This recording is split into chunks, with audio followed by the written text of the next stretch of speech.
Hello, my name is Narrelle M Harris, and I'm reading today from my book, The Adventure of the Colonial Boy, a Sherlock Holmes John Watson adventure that was published by Improbable Press. Mary had been patient, but ever forward-looking. They tried again and again for a child. Each of the miscarriages was devastating. The last miscarriage, 3 months ago, had been the most devastating of all. All his medical knowledge and skill had proven useless, just as all his courage and strength had been useless when Holmes had met his end. Their daughter was birthed dead, the cord around her little neck. Mary had bled and bled and bled from the arduous labour and fruitless delivery, and nothing could be done. Mother and daughter died hours apart. Their new beginning had become instead an echo of a bloody battlefield death. Here in the churchyard by the grave in which his wife and daughter lay, a grieving thought came to him. I'm a widower twice over. The unbidden thought startled him. The words were new, but the feeling was not.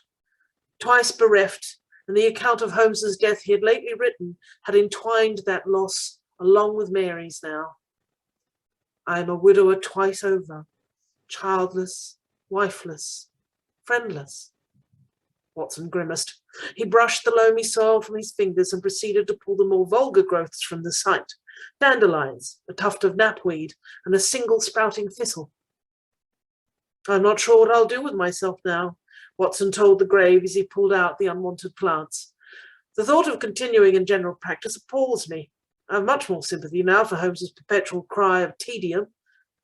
Perhaps I should follow Wigan's lead and try my hand at journalism, though I hear there may be an opportunity to work as a police surgeon. I'm not so sure Scotland Yard will have me. Every corporal, sergeant and detective there thinks Lestrade, Gregson and Jones are based on them. Of course, some of them are right, but I challenge them to accurately identify themselves. Half of them think they inspired Bradstreet, and he's actually real. Watson pushed the little vase of flowers more firmly into the earth, taking pleasure in the simple comforts of the scent of soil, violets and other greenery, of bees humming in the flowering rose shrub along a nearby plot, while birds called overhead, and of the warm sun on his skin that reminded him of hard yet happy days toiling on his father's gold claim before the scandal struck. Had he not been so attuned to nature in that moment, Watson might have missed the subtle hiss that sent the hair standing on end up his arms and neck to every follicle in his scalp. Then he saw it, the sinuous coils of an adder writhing towards him over Mary's grave, dark grey scales marked with a black zigzag stripe, red eyes unblinking as it slithered towards his bare hand. The reptile, the only venomous snake native to these isles, compacted its great coils as its mouth opened, revealing glistening fangs, and rose up, about to strike.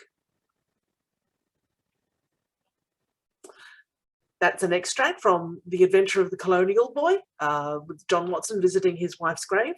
I hope you enjoyed that. Thanks again. Bye-bye.